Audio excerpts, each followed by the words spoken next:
All right, y'all. Tonight we got Nick White, and he's out of Tupelo, Mississippi. He has already gone through all the stages. He has reached the promised land. He is accredited with NACCAS. He is receiving government money. Okay, so he has gone through all the steps. Now, I can't say he operated the school all by himself.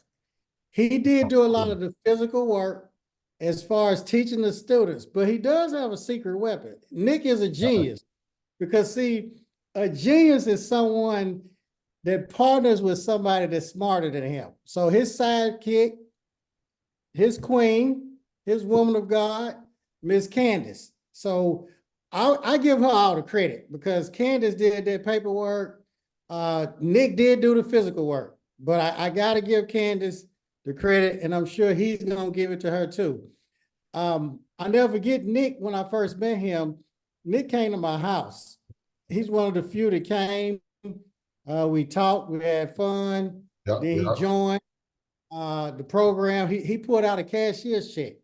I don't know if he trusted me at first. I don't know. But I trust you. Well, he trusted me, but we got going, and he didn't have other instructors. It was him teaching the students, the theory, the practical floor, all of that, helping students enroll. So he did a lot, taking care of his wife, taking care of his family, his kids. So he wore a lot of hats. So for somebody to open their school, he's already running other businesses, helping his family, going through NACCAS and getting accredited and getting the government money. I mean, he's been to Correct. Okay, it ain't been an easy, but he did not give up. Without further ado, we got Mr. Nick White. What's up, y'all? How y'all doing tonight? All right, they doing good, Nick. So kind of, I guess, tell them a little bit about your life, kind of his childhood, and just kind of take us all the way back and bring us up to where we at now. Gotcha. I've been cutting hair my whole life pretty much. So I started cutting hair at a young age, probably like 12, 13 years old. But I knew I was going to be a barber. There wasn't too much other things I was excited about. I played a lot of sports and things like that. But I genuinely loved to cut hair. I just loved the industry. Never knew I was going to end up teaching. That wasn't an ambition of mine. That was kind of like just a mission the Lord put me on. After I got out of Barber College, and I ran from it for a while. I did. I ran from it for a while because I didn't want to take the challenge. I got called into it around 2000, 2001, and it was 2010 before I finally opened the school up. About a 10-year run. I worked through a couple other schools, but the main thing was I just stayed at it and kept trying to get it because Lord set me on a mission, and it was tough. But now, once I was already like Chin said, I was already in business, cutting a good bit of hair. I've opened multiple barber shops, probably over 10 shops in my life. But before I even had my school, I had over 4 or 5 shops I had already opened. So I wanted to get in. I wanted to just make sure that on this mission I was on, I did it the right way. So I made contact with some people trying to figure out what direction do I go in because I knew nothing about what I was getting into. I just knew I liked cutting hair and I like training people. And I got introduced to Chin. And that was around, the introduction came around 2008, 2009, before I even got a school open. I was on the way trying to get a school open. And then I started working towards it and it happened like that. And I started trying to figure out what not to do and what to do to keep everything running smoothly. And so you opened the school. Tell them how you got the school open. Oh my goodness, man. When I went to first open this school up, man, I didn't have any money. I didn't have I was just working. I had 2 kids, both of them babies. I had a 1-year-old and a 3-year-old at the time, and I was working, taking care of those 2. I had full custody of them. They were with me. And it was a challenge because that was right when 9/11 hit, when I really just start going at it. When I really started going at 9/11 hit, gas prices have shot up, everything, inflation has shot up, and I'm going to school, getting my instructor license, work about 4 days a week. 4 days out of the week, I was in school getting instructor license, come home, work 2 days, take care of my kids. I wasn't married or anything at that time. I was just going through the struggle, just trying to get myself together, and also try to open this school up because at the time, like I say, I didn't have any money. Only money I had was what I was cutting for that day and putting back into the business. What I was cutting for, putting back in the business, taking care of the family. And man, it pieced together. Stuff just started happening from the Lord. Went in, put me on a mission and sent me to the right people in the right direction. Stuff got to happening, man. You know, I'm a carpenter too by trade. I do carpentry work. I paint. Some electrician work. I'm not scared of doing it. My family, I come from a long line of carpenters, so I just needed any type of building. Give me a building, let me go to work on it. And I So, found me a building with the work. so how was the building? How was the what now? The building. Tell them about the building when you first went in it. Oh my goodness, man! I went in that building, man, and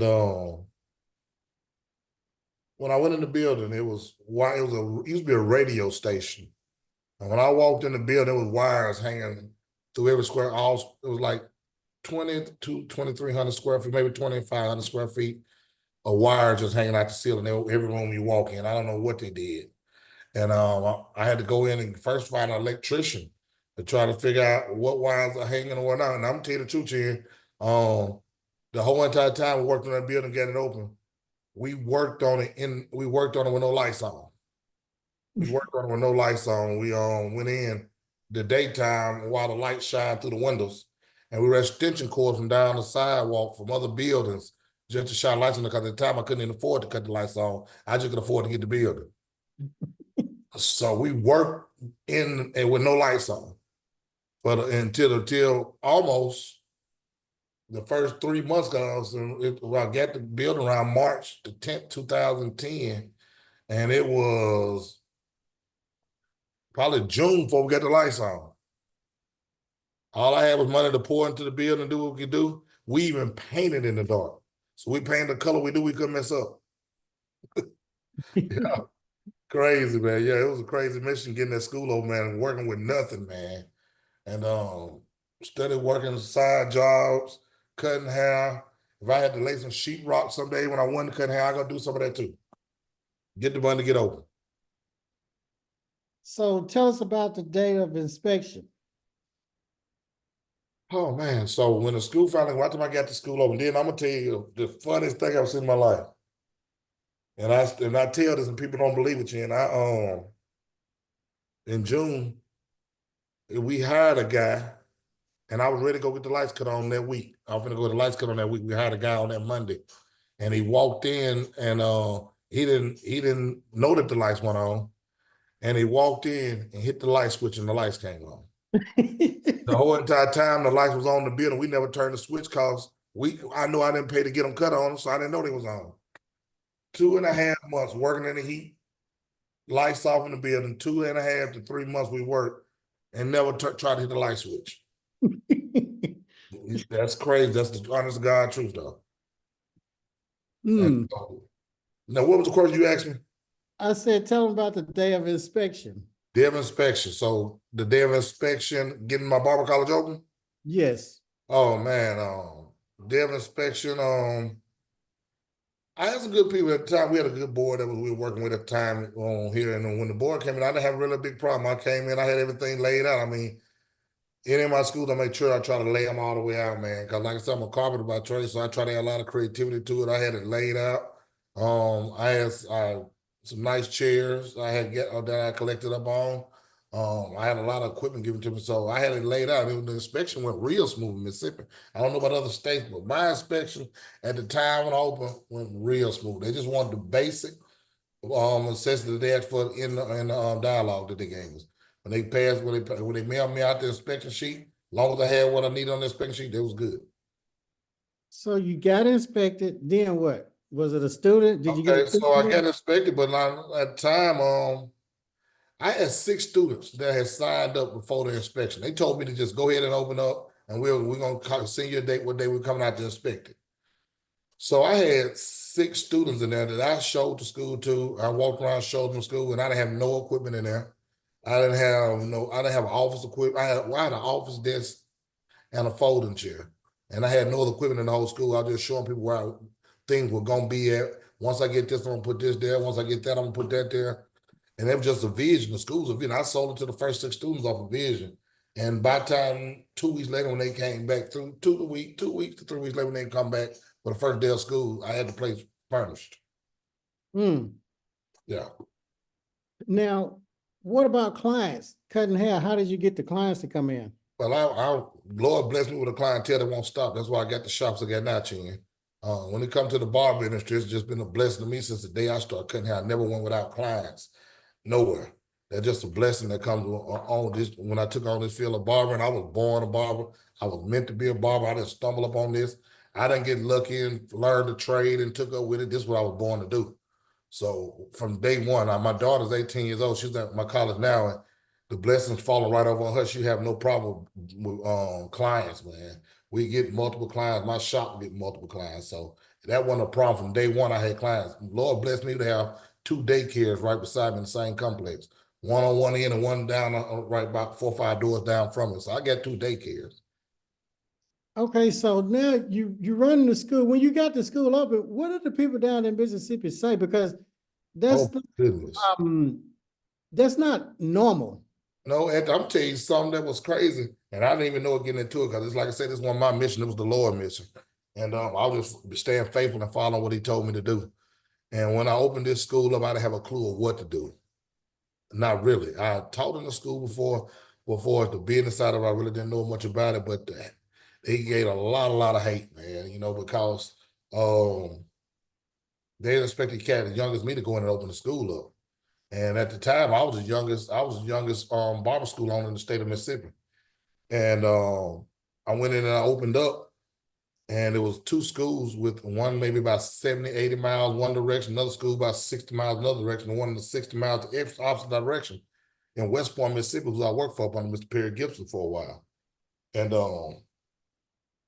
I was on a school that was in the Lee County area. So a lot of people like, oh, he's not gonna be able to do that. He's not gonna be able to do it. They got it was he's not gonna be able to get any students. This school up the street here is gonna get all the students because he don't have financial aid and all that. And then when I opened it up, Chin, God on the truth, I didn't know you can get financial aid for students. I had no clue about financial aid. You know that when I talked to you about it for the first time. I didn't know you could get financial aid for a student. I just opened up, set a payment plan up, and told them let's go. How did you deal with the negativity, the hating and all of that? Because a lot of times people can't deal with stuff like that. Well, like I said, I was built for it. There's a lot of people can't take a chance. I talked to a lot of people and counsel a lot of people on issues like that. But I was built for it. I didn't care. I had a little. I grew up in the town I grew in was Nelton, Mississippi, right down the street from Tupelo, and my little shop was the size of a Cracker Jack box. But didn't nobody have more clientele than me. I had a little shop about the size of a Cracker Jack box, no size, and then I ended up building the shop later on out of my pocket, man. About a 1,500 square feet shop out of my pocket. Didn't know what credit was either. All I knew was hustle. So I went to go to work, man, and I always have had to hate because I had a lot more clients than a lot of the barbers in this area had. Because I had barbers coming for 60, 70 miles just to come get a cut by me. So I've been Hmm. dealing with hate my whole life when it comes to the barber industry because I sell out for it. Some people want in, but they don't want to sell out for it. And then they find a guy like me that sell out for this industry, and they don't even know how to handle me because they not all way in. And can you tell them about Candace? How did y'all meet? Oh my goodness, that woman there. Oh man, it's a crazy story how I met her. I saw her a while ago, a while back for me. I've been saw her, but mess around and I ended up talking to her some years later. It was like 4 or 5 years later that I ended up running into her again. I ran into her and I told her next time that I see you, I'll make sure I get your number. I'll make sure I holler at you. And I told her pretty much that day that she was gonna be my woman. She like, who is this guy talking to me like this? She didn't know me from Apple Tomcat. And I didn't see her for about 3 years after that. God on the truth. And when I saw her about 3 years after that, I've been trying to run and get in contact with her, run her down. But I seemed like I could never really just get at her.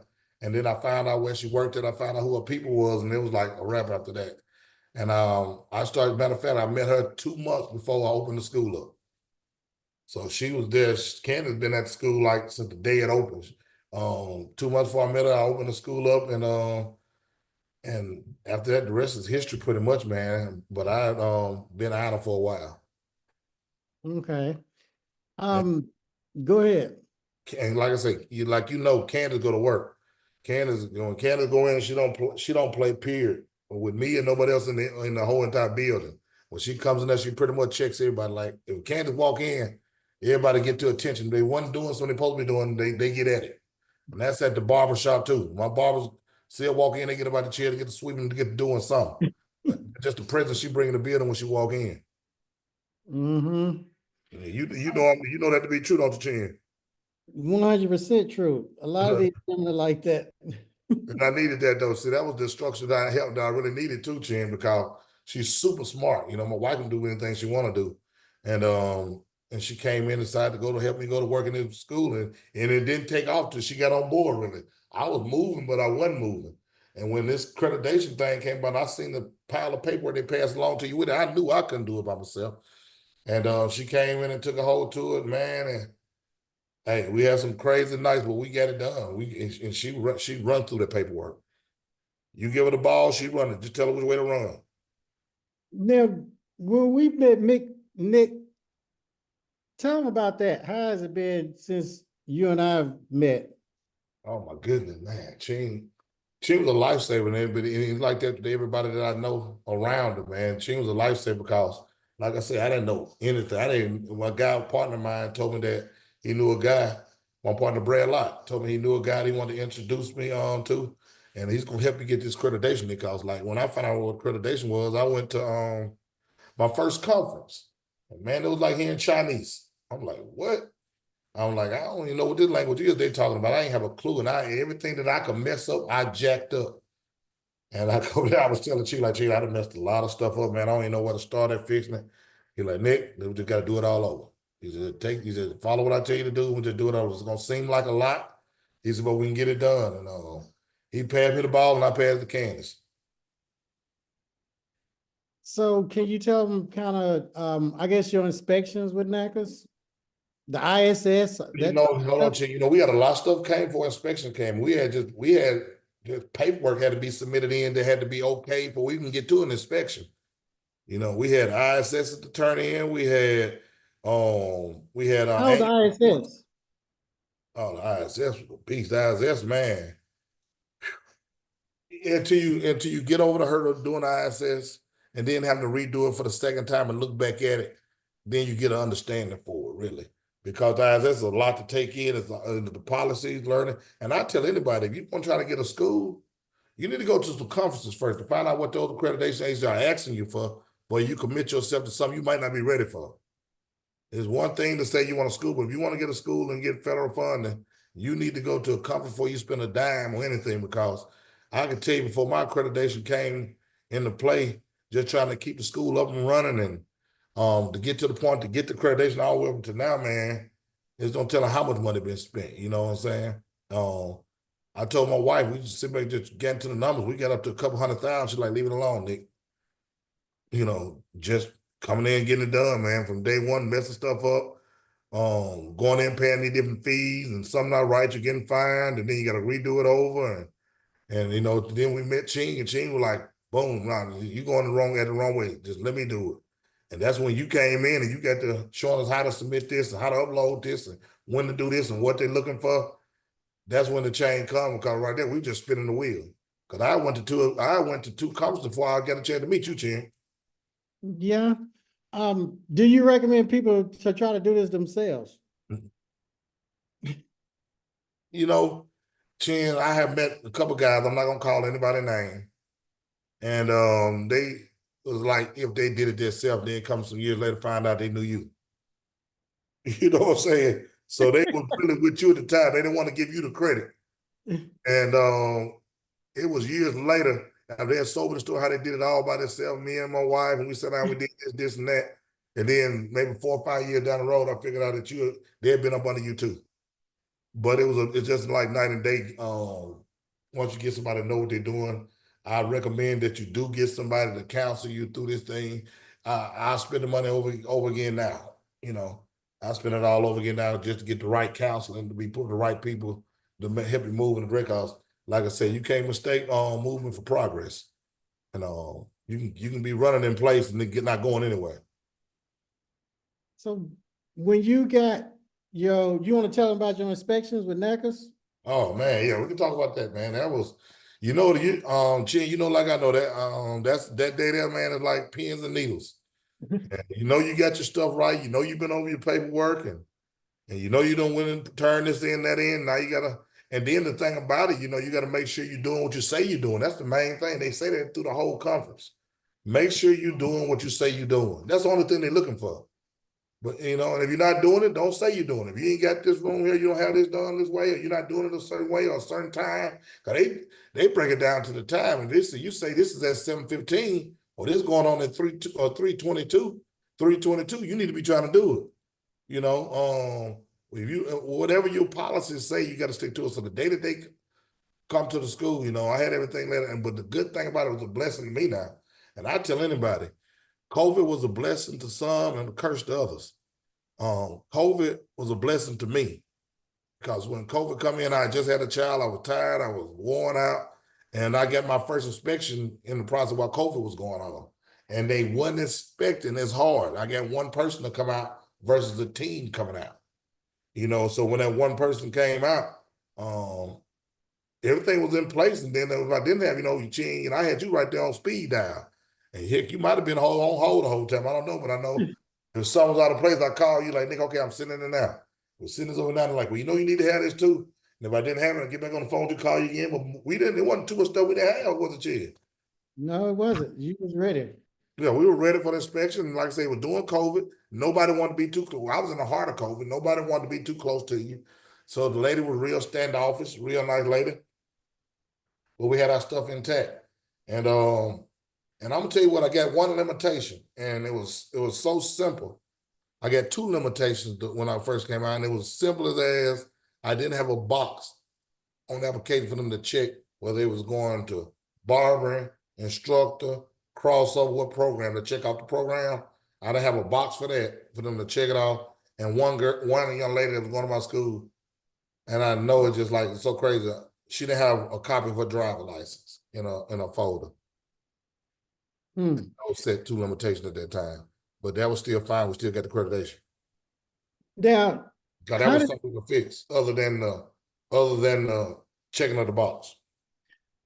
when you got the accreditation, did they send you an email, a letter? Can you tell them about that?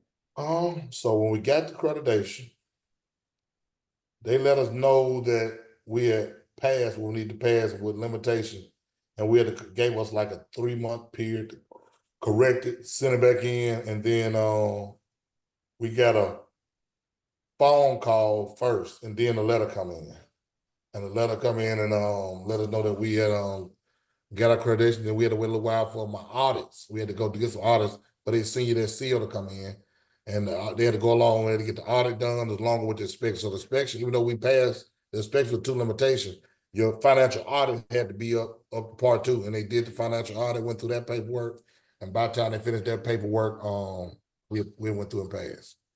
And who did your financial audit? Nathan Ferguson. This guy named Nathan Ferguson. He's out of San Antonio, Texas. Out of Texas, man. One of the best guys in the industry, man. If you don't know him, you need to get to know him. I don't even know if he's taking any more clients at this time. Because he's that booked up a lot of time. I'm just glad I got with him, got a chance to meet him. Everything Lord had blessed and put in place. Now can you tell us about getting this financial aid?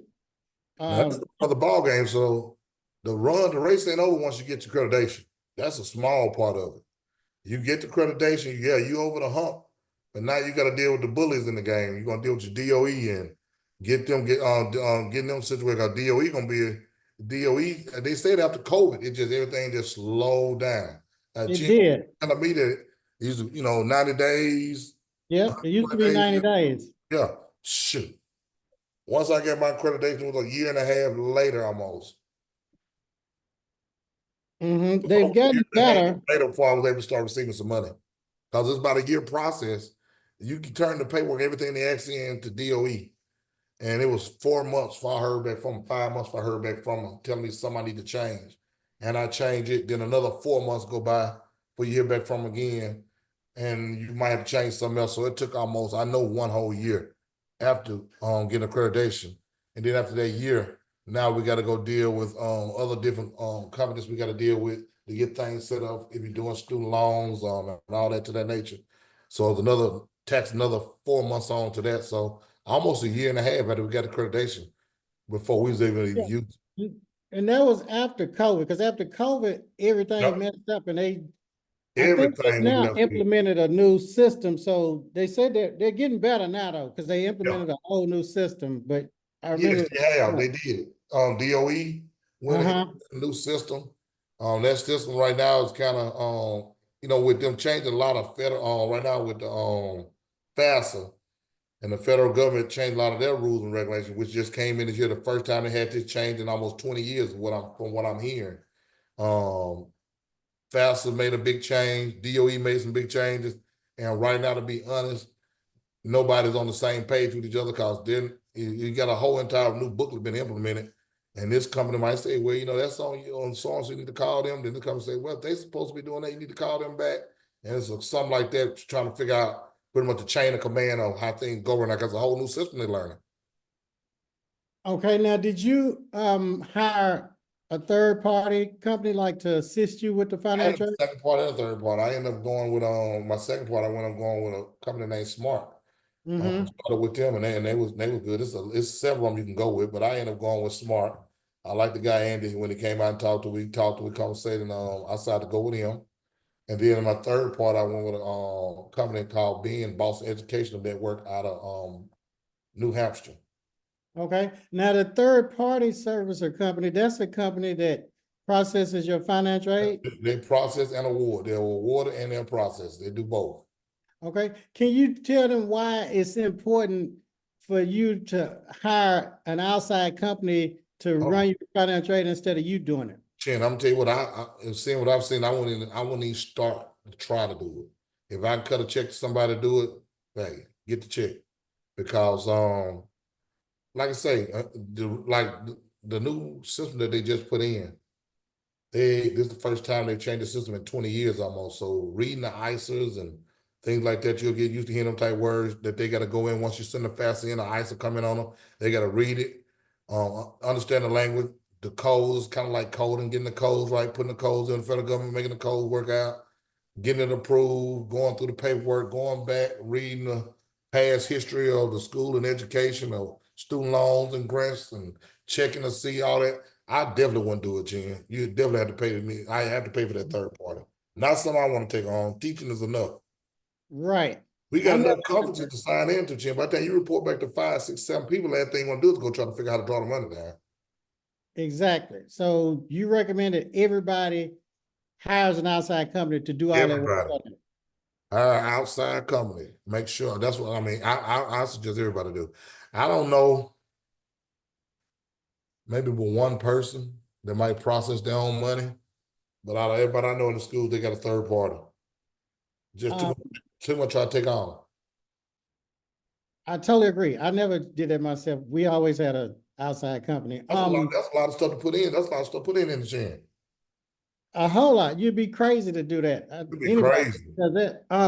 Now, how does it feel now when students call and they ask you if you have financial aid? Oh man. It's good. It's a good feeling, man. You be able to have the financial aid and me, like I said, Chen, I'm still in the early process, but I'm also know what it is to have a lot of stuff done the wrong way and go about the wrong way doing certain stuff. So now I'm kind of like over perfections. I want to try to make sure stuff is done to the T. I'm trying to stay ahead of it now. But it's a challenge even having a federal aid is, greater blessing, more responsibility. But it feels good to be able to get them in. And also to try to decipher who's serious or not about schooling. When somebody don't have to pay for somebody in pocket, everybody want to go to school. But to get them in there and actually be serious about going to school, coming to class, making sure they come to class and buying into your system, because there's a system in my school. In my school, a lot of people, even with my shops, Nick's too hard, he's too strict, it's too hard to work up on him. He asks for too much. That's just what I do though. Now, when they wire, now do they wire the money to your bank account or do they send you a Money hit your check? bank account. Once they're through with the process, and if the paperwork is done correctly, a person can sign up with your school on Monday, and you can have money for them awarded to them. They sign on Monday, and you send them, and you put in a form to third party. They can probably have awarded by that Wednesday. They do the paperwork right. Within 2 days, they'll have money awarded to them, and after the money is awarded to them in 2 days, it'll be in your bank account. How does that feel, Nick? Oh my goodness, man! More money I ever seen at one time coming in. And it comes fast, man. So, well, hey, I deal with money, so it feels good to be able to have it coming in. You get a chance to see things, and like I said, it's another greater responsibility to do things the right way. So you want to make sure you spend your money in the right way, put it in the right direction, because more money, more problem, like they say too. Fast money come fast money spend fast. So you got to discipline yourself, and set a rules, set a set of rules for yourself too. How you want to monitor what you're gonna do with this money when it start coming that fast. I'll call you in a minute, Chin. What you think about this? What you think about that? You're like, oh, no, don't do that right now. Just sit down. Because I might jump the boat. And you're like, oh, don't do that right now. Think about this here and try this here later. That's why that relationship that we have, Ching, I appreciate it, man. You just don't know how much, man. You tell me to come to Nashville now, I'm striking out. Mm-hmm. How often do you look at your bank account? Like, Oh, man. how about Let me that? tell you something. I got about 5 bank accounts. I had 3 for this accreditation stuff come in. I got 6 to be honest. But I'm telling you, Dr. Mirando's, he preached it. And you done heard him say it many times. Every morning, when you get up, you do 2 things. You check your bank account and you check email. I hit the flow. I get up, I turn over, I grab my phone, I check my bank account, and I check my email every morning, all 6 accounts. And what do you do when money has been wired in? Well, it's a process. Like I said it again, I make sure I'm hearing you right.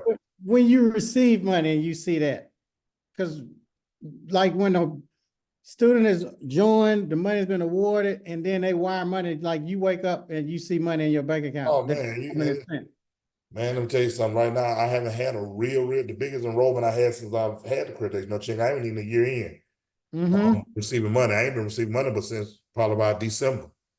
So I'm not even almost a year in, but so the biggest enrollment I had was like 5, 6 students. 6 students be processed one time, and you look up in the morning, pow, that money hit your account like that in that lump sum, man. You be like, dang, And then next month it might come back again because you're enrolling every month. I enroll every first to the 5th each month. So the months you get them big enrollment, 6, 7 students, but now I'm looking at enrollment possibly for August, probably about 20 students in August. That's gonna be a lot. That's gonna be a lot, man. That's gonna be a blessing, man. Because, like I say, you need this money, man. You know how much money we got to spend, man, on a day-to-day basis, keeping this stuff up running. And my school gonna take top tier. I want top tier chairs. I want top tier equipment. I want everything laid the way I want it. I want it spotless. That's just where I roll. And my home the same way. So I spend money. So I was already in the hole coming in. Just trying to make sure my school was spectacular when they walked in. I want them to come in and they come to do my evaluation, but they get caught up in the setup. They get caught up in the way of looking. I had that conversation. I probably had a long conversation with talking about how much they love my school versus policies and all this type of stuff. That was the shortest conversation we had, was about the policies and going through that. But it was how much they like how I laid my school out, how I had it set up, how I had it running. And this comes from people all around the United States. Now, you've always been like neat and clean, like an A-type personality, or very meticulous, even with your dress, your shoes, hair. What made you get like that? Like OCD or something? I've been like that since I was a kid. I had some great aunties. I was the only probably the grandkid that hung with all the old folks. So, you see the rest of the kids running around during the summer. I'm over my auntie and them, one of my great auntie and them, cause they took care of me. They made sure my clothes were starched and ironed every day. I never really ironed any clothes, never have ironed any clothes. My auntie did that for me from the time I was in the probably first, second grade till I graduated high school. They worked for older white people at that time and cooked and cleaned and kept their houses up and stuff like that. So something I'll go clean with them. My auntie would tell me, say, Nick, hey, whatever you do, be the best at what you do. And she cleaned houses for some of the most richest people in the area where I'm from right now. And she's spot clean, and she taught me how to do that too. So when you walk in my shop, it's spot clean. When you walk in my school, it's spot clean. I'm talking about you can check the furniture for dust, you can check the lamps, the lights hanging from the ceiling, you can check them for dust. That's just that type of person. I like to keep things up to par. And because the first impression, the best impression. So like I say, when these people come to check my school out and they come in, they're like, oh man, you got to get the place laid. And the same way So when you go to my shops too.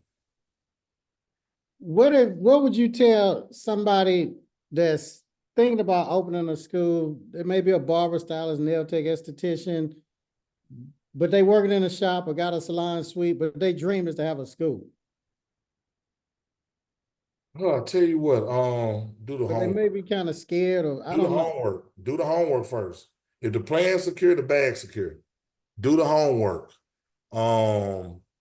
Make sure you've checked with your city ordinance just about as something as simple as the building codes, the permits, the reconstruction. I've seen some ladies go get just a salon and go in there, and they told her she paid the deposit down with the landlord, open a salon. She got her lights cut on.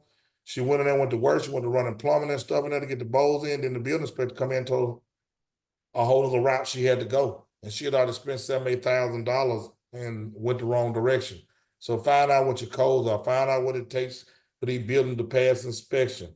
Then find out what it's gonna take for the pass the fire department inspection, state inspection, and make sure you have everything up to par, because you could dig a hole for yourself that might be too big to get back out before you even think about trying to go open a school up. And what would you tell people? Because I talk to people sometimes and they think that the program's not real, or I'm not real, like it's a scam or whatever. What would you tell them? Oh goodness. Hey, I'm living proof, man. I'm living proof of it. And everybody that, man, you don't know how many people we run into that know Chin. So that's kind of hard to believe they think it's a scam with Chin, but I can imagine folks think all type of crazy stuff, because you meet some of the people that know this guy. Like I said, there's people that didn't want to give him credit, but years later come to find out that they had went through him too. But yeah, you buy into the program will take care of Chin. And at this point, Chin ain't doing it for no money. It's just something he got the love to do. He love helping people. If I don't, he probably got several avenues he can go make financial gain off of, or have financial gain coming in from that. I mean, he's actually a sincere guy about wanting to help people get this school business up and on the ground, and they know what they're doing. Okay. What would you tell them about Candace? Candace is tough. I love her, man. That's the love of my life, man. Real good lady. She's hard nosed. She's hard on me than anybody ever worked for. And now, like I say, I went in to get the school to open the school up. Took my business partner on, and she's my biggest inspector. I get inspected every morning, every day on what I'm supposed to be doing, Chin. And you know it. Every morning I'm getting checked about what they do. I got a list of stuff I'm supposed to do, and I need to have it done before she get there. So Candace, she's a lifesaver, man. She go to work. Okay. Do you have a few minutes for Q&A? Yeah. I saw a lady was asking about the curriculum. I'm sorry I didn't get her name. She was asking about